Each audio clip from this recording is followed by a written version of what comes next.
ஹரியோம். நாம் இன்று ஞானப்பாதையில் காண இருப்பது, மனிதர்கள் மனதில் அதிகமாக பிடிவாத குணங்கள் நிறைந்திருக்கிறது. அதை எப்படி அகற்றுவது என்பதை பார்க்கலாம். பொதுவாக மனிதர்கள், அது ஆணாக இருந்தாலும் சரி, பெண்ணாக இருந்தாலும் சரி, குழந்தைகளாக இருந்தாலும் சரி, ஏதோ ஒரு பிடிவாதத்தை மனதில் வைத்துக்கொண்டே வாழ்கிறார்கள். காரணம், ஏதாவது ஒரு லட்சியத்தை அடைய வேண்டும் என்பது அது அவர்கள் சினிமாவில், கதைகளில் பார்த்து விடுகிறார்கள்.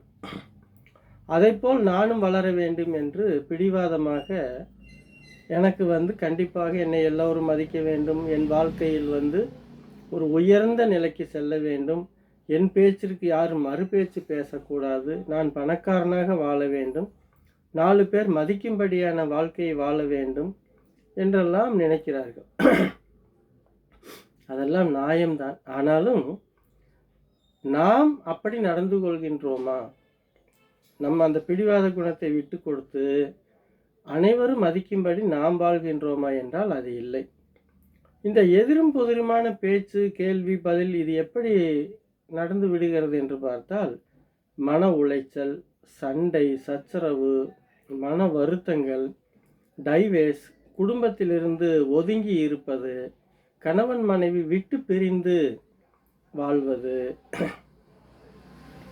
இன்னும் சொல்ல போனால், நான் பழனியில் வாழ்ந்து கொண்டிருக்கின்றேன்.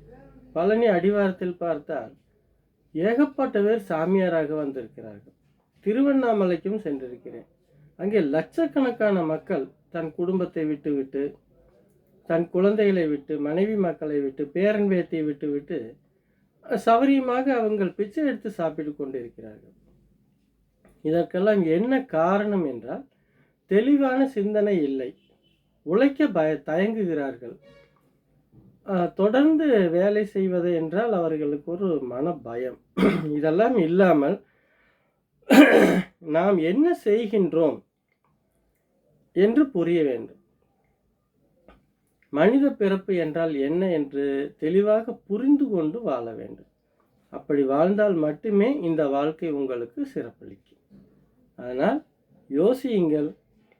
நிச்சயமாக நல்ல வாழ்க்கை நாம் வாழ முடியும் என்பதை புரிந்து கொண்டு, கொஞ்சம் பொறுமையாகவும் நிதானமாகவும் விட்டு கொடுத்து வாழ்ந்தால் கெட்டுப்போவதில்லை, கெட்டுப்போவன் விட்டு கொடுப்பதில்லை என்ற பழமொழிக்கு ஏற்ப வாழாதீர்கள்.